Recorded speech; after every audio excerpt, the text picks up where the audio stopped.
De cine să mă tem când Domnul e cu mine? Eu nu mă tem. De cine să mă tem când furtuna vine? Eu nu mă tem. Iisus mi-e ajutor, El e ocrotitor, mă-ascultă când îl chem, de aceea nu mă tem. Iisus mi-e ajutor, El e ocrotitor, mă-ascultă când îl chem, de aceea nu mă tem.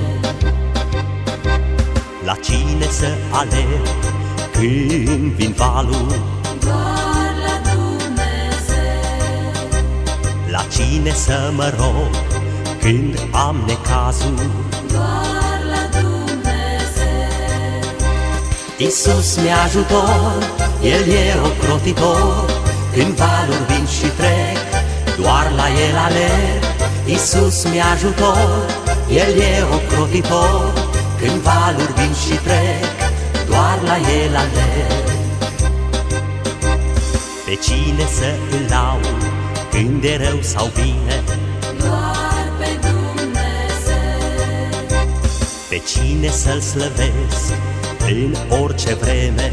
Doar pe Dumnezeu. Iisus mi-e ajutor, El e ocrotitor, pe El îl voi lăuda toată viața mea. Iisus mi-e ajutor, El e ocrotitor, pe El îl voi lăuda toată viața mea.